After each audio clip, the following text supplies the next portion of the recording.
episode 107 of Late Night Linux, recorded on the 4th of January 2021. I'm Joe, and with me are Phelan. Hello. Graham. Good evening. And Will. Hello. So here we are, back again already after a week. The eagle-eared of you will notice that we recorded this on the 4th of January because that is the plan going forward. Shamelessly stolen from what Ubuntu Podcast did or do. Who knows if they're coming back. No. They record every week. Oh, right. Yeah, of course. Yeah. They don't record two back-to-back for convenience. But yes, that's what we will be doing from now on. We will be weekly and we will be recording two at a time. So this sort of episode B, the second episode, won't be particularly timely with news and stuff, although I see you've managed to put some KDE Korner stuff in this one because we didn't have time last week. Just a couple of notes. So we'll see if we have time for that. But something we've been meaning to talk about for an awfully long time is home monitoring and automation. This is something that all three of you do and I don't. You have various solutions for monitoring all sorts of stuff around your houses, and I want to hear about it. So who's going to go first? Maybe you will. Yeah, I'll go first.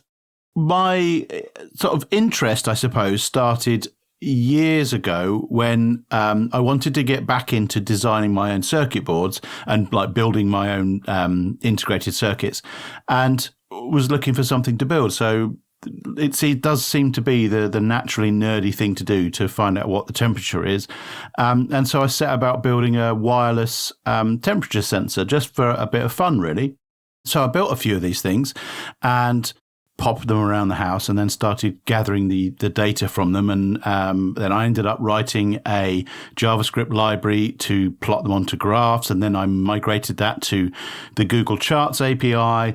And then kind of it got a bit boring and I didn't actually do anything with that data. And that's generally been the theme throughout, is that I gathered this data with expectations of doing something with it and then just never really bothered.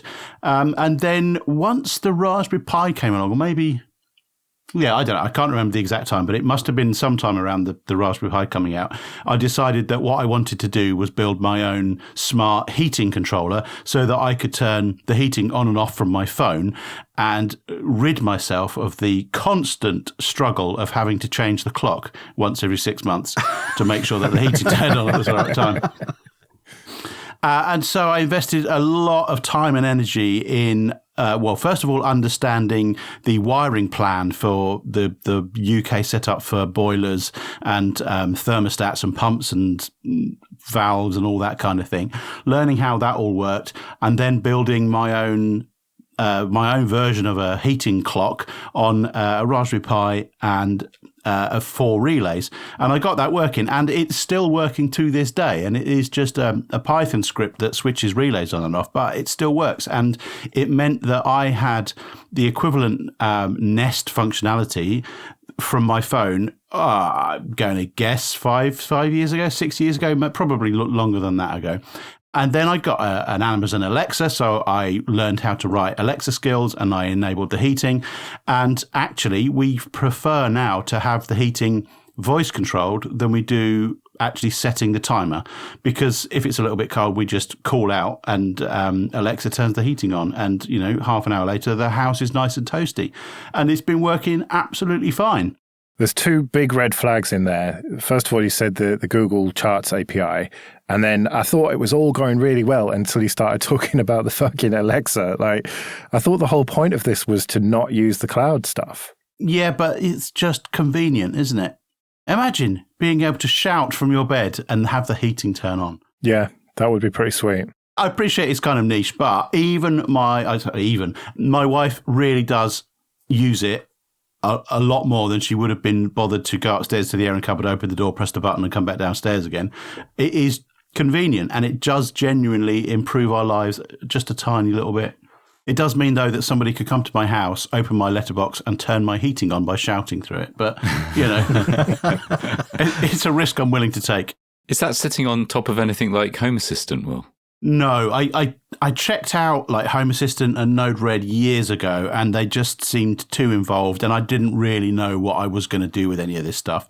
So it's just a standalone just a standalone system. Although over Christmas, I did finally get around to setting up Node-RED, and I've started playing with that now. And I see the appeal of it. It's powerful and easy to use. So I'm quite excited about what I'll be able to do with it in the future. Did you actually have to wire into mains electricity with your shonky scripting skills? Yes, I did. Dear God. But you do fancy yourself the amateur Sparky, don't you, sometimes? I do. I think if I wasn't in computers and that, I would definitely choose to either be a plumber or a Sparky. Probably a Sparky because it's a bit drier. A plumbatrician. Well, what you've done there is the intersection between plumbing and electrics, because most plumbers don't want to have anything to do with the wiring of heating systems, and most electricians don't either. So if this computing stuff doesn't work out, maybe this is your niche, Will. Well, there we go. The design of the Y-plan wiring setup for heating is beautifully elegant and beautifully safe. Each component within the heating system is connected to the other components in the heating system. And so there are so many sort of fail-safes and so many ways in which the system protects itself. It's actually quite a nice, elegant solution. I don't know when it was invented. I'm guessing probably the 70s or something like that, maybe earlier than that. But it's really a nice piece of engineering. And once you sort of get to grips with it, it's quite beautiful. As long as everything's RCD protected and earthed properly, I think you're generally going to be all right. Yeah. And it is. Probably. One motorized valve failure later. Boom. So, Phelim, you presumably were disgusted at the idea of using Google and Amazon. I was both disgusted and appalled, especially when it's in control of electricity. 220 volts of death is what that is. Just wait till it's like during a leap second and there's a outage at the Google data center and it causes all sorts of catastrophes. There was that data center, was it a Hertzner data center, I think, in Germany, that ended up spending about 30 megawatts of electricity because it was it failed over in a leap second or something. So, yeah, no, I wouldn't touch anything like that. I have a heat pump that runs my heating system, and the beauty of that is it essentially gets turned on when it's cold and stays on for months and then turns off come spring. I track the temperature on all the pipes. So there's a hot water pipe comes out of that unit, goes into a loop in the tank, heats the radiators, and then comes back.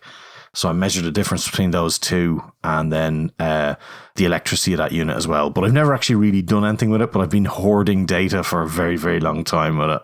And so how are you monitoring it software-wise then? What are those sensors plugged into?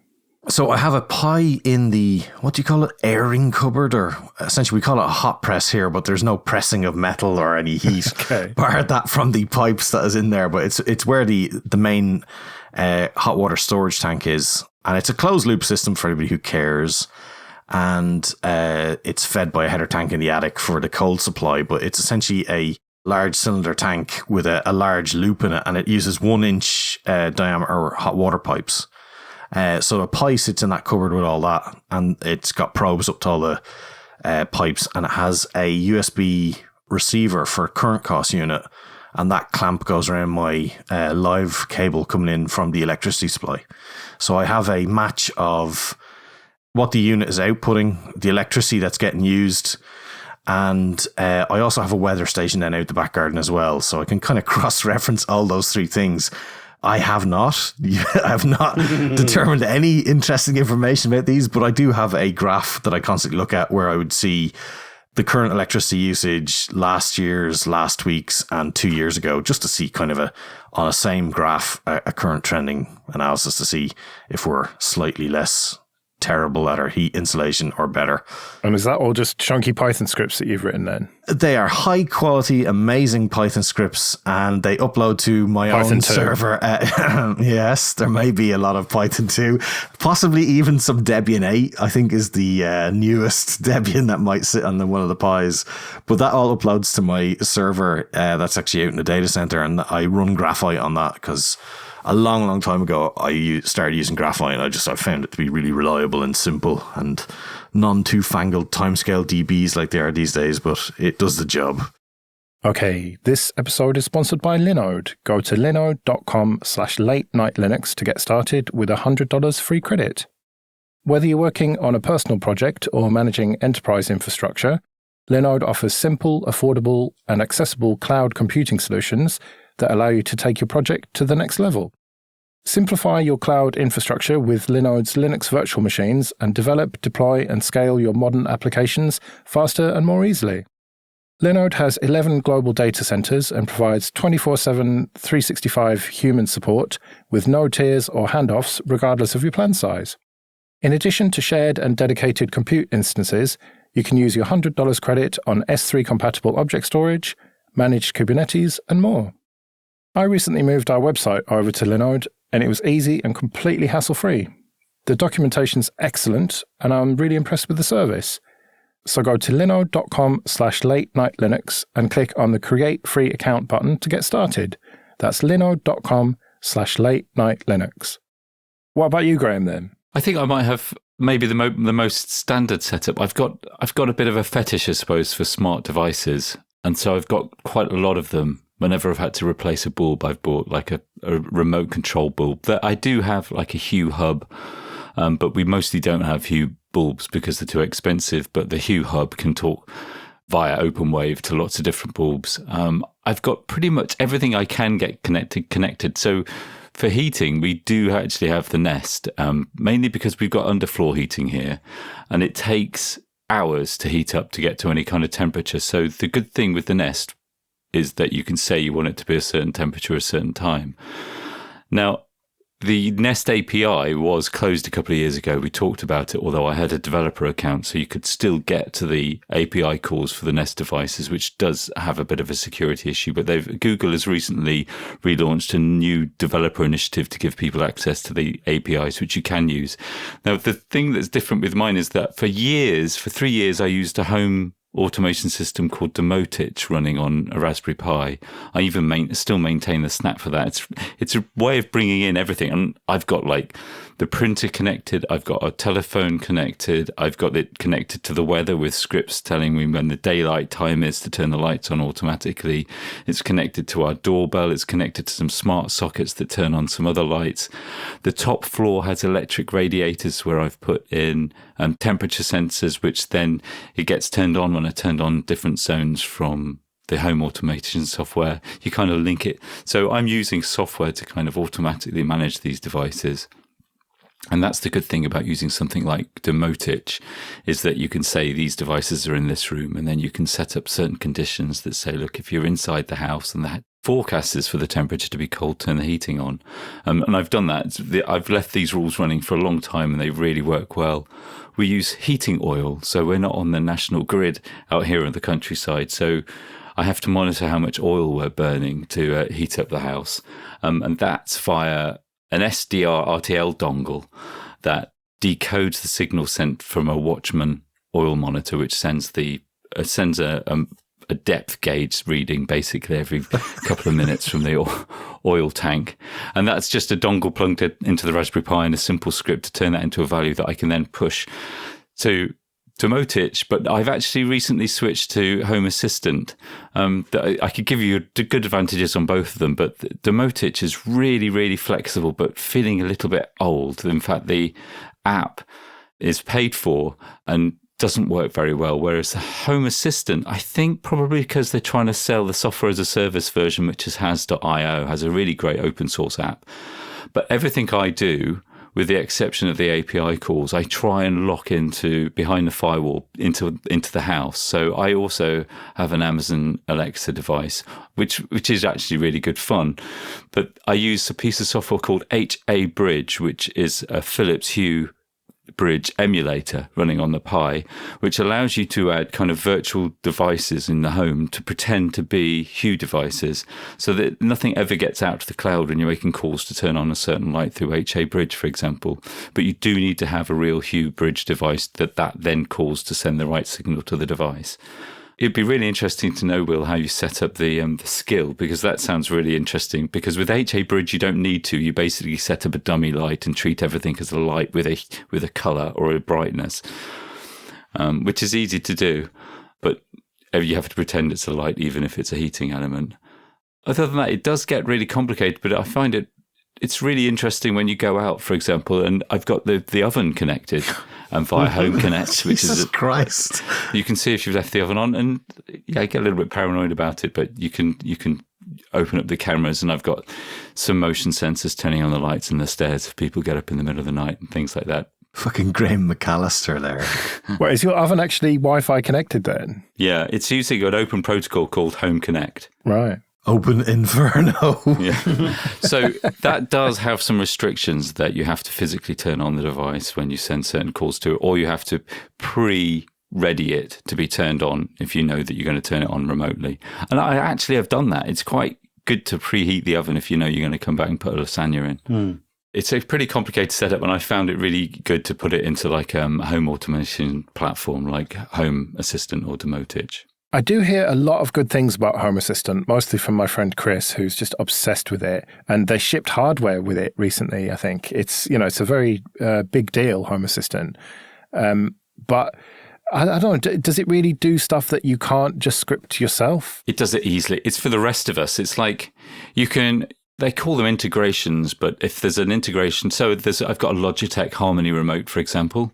Now on Domotich, you could install the scripts to control the remote, which is actually a really great way of getting home automation that doesn't involve the cloud at all. You basically send signals to the Logitech device that pumps out the Bluetooth or the infrared signals to whatever your devices are.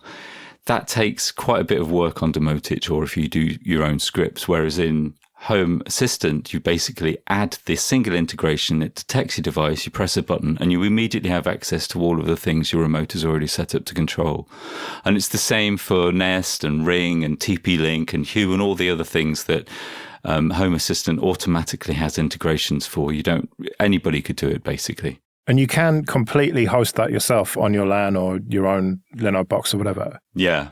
Yeah, mine's on a Raspberry Pi, actually, that controls my BrewPi fridge as well. So it doesn't even take up that many resources. Yeah, I did want to talk to you about your BrewPi. So you brew beer then and sometimes drink it, and that explains some of your outbursts. So what does the Raspberry Pi have to do with that? This is like a whole different thing because you can go really down the rabbit hole with this. But the big difference between kind of the homebrew that I used to do, which is kind of mediocre quality, and the stuff that I do now, which I'm really pleased with, is the temperature controlling the fermentation stage. So that period of 10 days or 2 weeks or 3 weeks where you've put the wort into a barrel and then it turns all of the sugars into alcohol. The yeast has to work at a very specific set of temperature range, and any fluctuations in that and fluctuations over the course of the fermentation affects the quality by adding kind of side effects and other compounds to the beer. So if you can control the temperature of the fermentation, you immediately create much better quality beer. But that's not as simple as setting the temperature in your airing cupboard. Because there's fluid dynamics at work here, you need a clever algorithm that can see where the temperature is going outside a container and be able to see how responsive the fluid is to temperature changes in your heating elements. So I've got this fermentation bin inside a fridge that has got a simple greenhouse heater that, using the same relays probably that Will used, switch on the power for the heating element or switch on the power for the cooling element, depending on the temperature of the brew. And this is controlled by the BrewPi, which has got this clever fluid dynamics algorithm in it to make sure that the temperature stays within, 10% of 1 degree centigrade. It's able to do it. It's really, really effective. And it allows you to, it's all down to the yeast. So you often start off with a high temperature, quickly drop it a couple of degrees and then ramp it up again. It all depends on whether you're doing lager or ale or, kind of a Belgian beer. But it allows you to have this incredible granularity and then save. If you really like the result, then you save that output and you can generate exactly the same beer again. And what's the software running on that then? BrewPi, is that something you can just download? Yeah, it was in the first issue of Linux Voice, actually. I wrote an article on how to build the whole thing and run BrewPi. BrewPi was a kind of a DIY kit you could build and put it all together. They then made it kind of more commercial and closed, and then sell their own kits that aren't based on the Raspberry Pi and aren't DIY. So you can still run the legacy BrewPi code, which works fine. But the BrewPi logic has been migrated to another project called Fermentrack, which is open source, runs on a Raspberry Pi, controls the temperature of the fermentation, but it can also control the things, valves and moving the beer from one container to the next, and also pressurized vessels. It can monitor the pressure of vessels that you're brewing in, which becomes like the next stage after you've mastered fermentation. What you then need to do is master the oxygen-free transfer to a vessel under pressure. Okay, this episode is sponsored by Datadog, the performance monitoring and analytics solution for real-time visibility into your Linux environment. Combining metrics, traces, and logs in one unified platform allows you to get a bird's eye view of your entire infrastructure. You can also see any underutilized cloud or on-premises servers via the real-time auto-generated host map. Datadog's machine learning-based alerts eliminate false positives and make sure that you only receive alerts on issues that matter. You can automatically detect unanticipated outliers, anomalies, and errors with Watchdog, the auto-detection engine that surfaces performance problems in your applications without any manual setup or configuration. Start your free Datadog trial today by visiting datadog.com/late-night-Linux. Start your free trial, create one dashboard, and you'll get a free Datadog t-shirt. That's datadog.com/late-night-Linux. So, Will, you relatively recently, although it's actually been a while now, started working for Influx Data. So we've got a caveat with that. But you told us a few months ago that you switched your sort of back-end DB to Influx DB, and it was very easy and made life easier and better. Yeah, so like I said, I built all of this. I say all of this. I built some very shonkily scraped together visualizations around the Google Charts API and a MySQL database, and that was fine. But it was just such a pain in the arse when I wanted to add something new or draw a new type of graph or whatever it was I wanted to do. And so, yeah, as part of my onboarding exercise, I was asked to write data into InfluxDB, into our cloud product, our SaaS product. And I had all of this data on my local network, all of my sensor data, and I thought I would send that up to InfluxDB. So I quite easily added the InfluxDB, the Telegraph package, which is part of InfluxDB, but is also its own standalone open source project. I integrated that into my MQTT setup so that all of my sensors that are sending this MQTT data was picked up by Telegraph, transformed in the right manner to change the data types from, ints into floats or whatever it needed to be, or rather strings into floats, push that up into InfluxDB, and then I was able to use the InfluxDB UI that's in the cloud product to build dashboards. And I was able to reproduce a dashboard that had taken me probably a week to create in InfluxDB's UI in literally 10 minutes. And I was like, oh, okay, I get it now. This is really a useful time-saving product. And I was very happy to be associated with it. Where's the misery, though? It turns out I didn't like the misery. Wow. Sickening, really.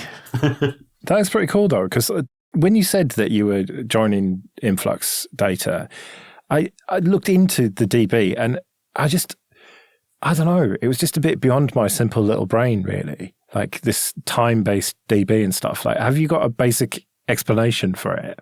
So imagine that you're monitoring something which changes very rapidly. So, for example, a turbine spinning at many thousands of revolutions a second.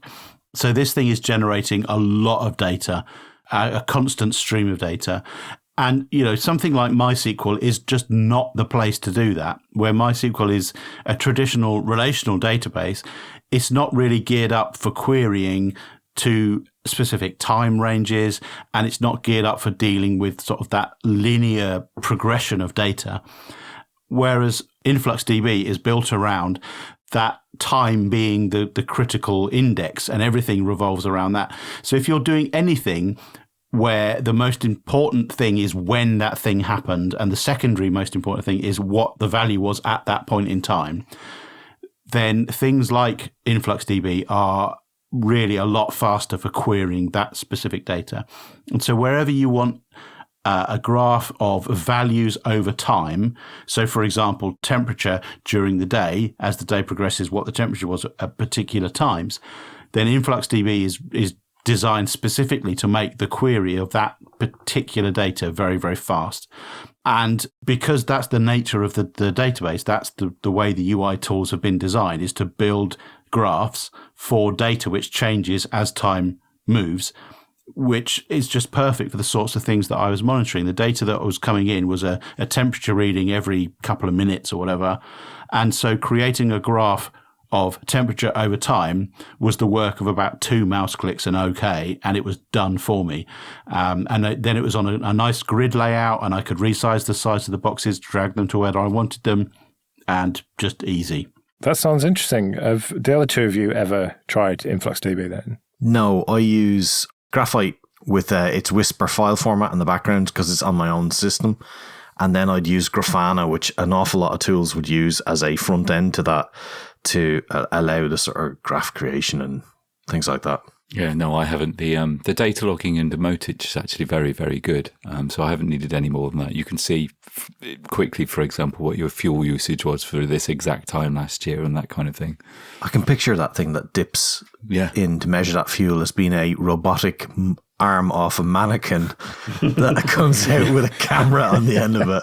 And I'm really sorry if it isn't. It makes me very sad to think it might not be. I think it's Sonic. It's like a ping or something like that. Sonic the Hedgehog in your oil tank. Well, I think I'm convinced. I think it would help if I had a flat that was bigger than a box to monitor, because I just need one temperature sensor really.